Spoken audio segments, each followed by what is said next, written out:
One of the things that I like to tell my drivers at BabyRace, when I notice that they're getting lazy or complacent, or they're stopping to put the hard work and they're getting distracted, playing with phones, never being like focused on the job, and like they're not coming to my station doing data, video analysis.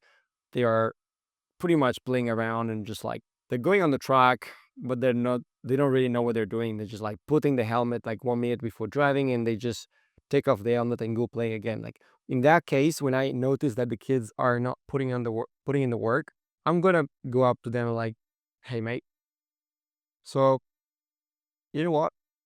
When you'll be my age, 10, 15 years from now, you don't want to have regrets. That's what I like to tell them.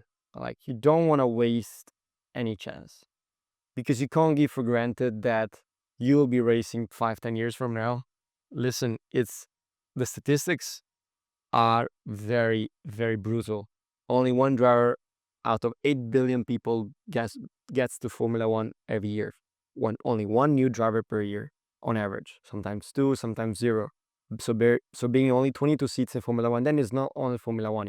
So, like, I'm talking about the drivers in this video. I'm talking about for the drivers that want to do this professionally. So, being in Formula One or like IndyCar or like Formula E, Le Mans, etc. So I'm talking to those kind of drivers.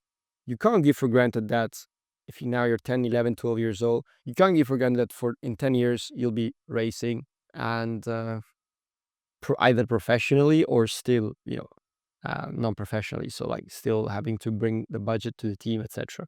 Now you may be young and you may not know this, this intricacies of the sport, but what I want you to understand and think about and reflect is that you're being given a chance. You're being given an opportunity by your parents because they love you, because they believe in you, because they want you to succeed, because they're backing you up. And that's what my parents did with me and my brother.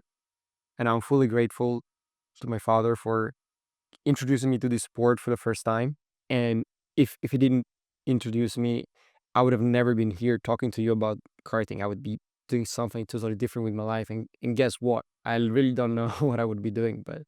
Um, but yeah, the thing is that when I was 10, 12, 13 years old, I had an ambition, I had a dream of becoming a Formula One driver, and that was everything I wanted. And if I couldn't do well in a race, I would probably cry, I'd probably be super upset. And the reason why I would be super upset, it was like, oh, if I don't do good, how can I get to Formula One? I'm like, nobody's gonna pick me, I'm not gonna get noticed, etc. So it was kind of like this anxiety, but that it was like a positive anxiety because I wanted to do so well, and that sometimes I was putting so much pressure on myself. So I'm not saying you should be like that, but I'm just saying that in hindsight now, I'm not racing anymore. I got a team with my brother, and we're managing BabyRace, here at Senndit we're also doing remote coaching and everything. So it's still, I'm living the dream.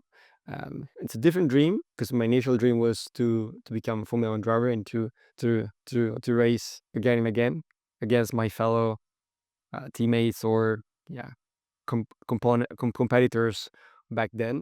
But yeah, it's not the case. I'm here, and I can tell you that I don't feel any regret. I really gave it all. I gave it everything, and I know that the chance I was given was quite a decent chance. But obviously, when I was in Formula, it was more difficult. I don't want to hear and digress and talk you about how my experience in Formula. Like, it was a decent chance, but it wasn't like a proper chance I was given with F2 and F3, etc. But point being is that you need to be grateful first of all for where you are.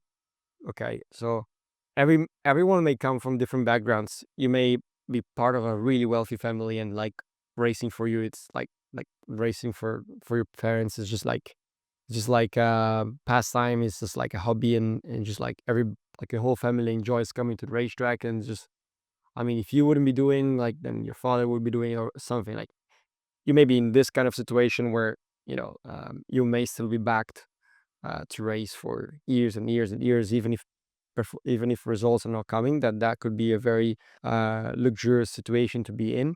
But if you're like 90% of the other drivers, that you um, in order to survive, like the F1 driver to survive, like serious, in order to survive and progress to the ladder and get noticed and get sponsors and everything.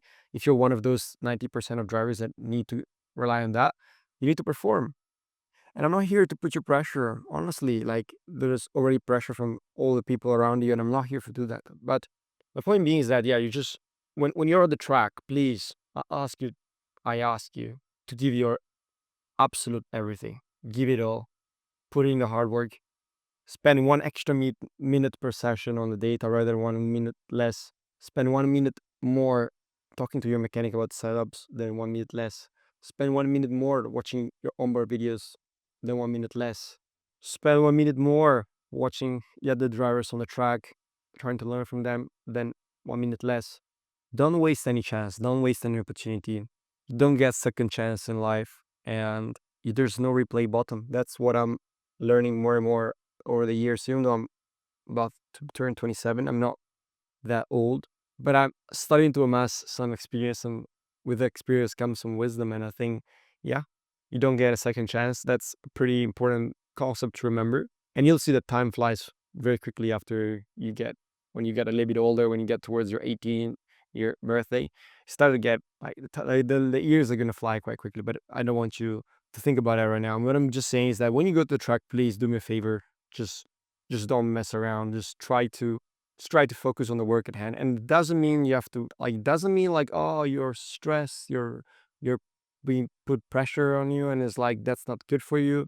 I don't think that is the point here. The point is that you should have to know that yeah, you're in a privileged situation, and many think about how many kids would want to be in this situation. Like sometimes I think about it, like how many kids would want to be out of the 8 billion people in the world. I don't know how many kids there are, but probably a billion or so, or 2 billions, I don't know.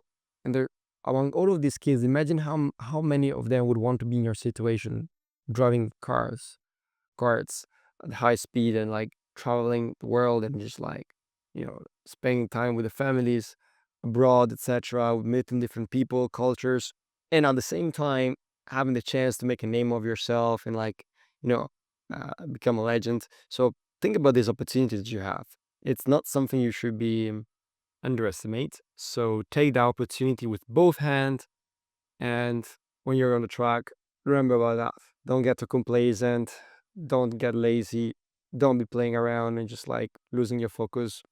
Bring the focus back to the races. And obviously, then if it doesn't work out, which for some of you will not, like it didn't work for me, like you're not gonna have any regrets, right? That's a good thing, and so you'll be able to move on to something else in your life without regrets. But yeah, I don't want this to be a sad video.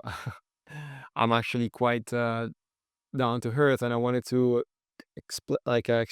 share with you all of the experience that I got, so you can understand my context. All right, I really mean it.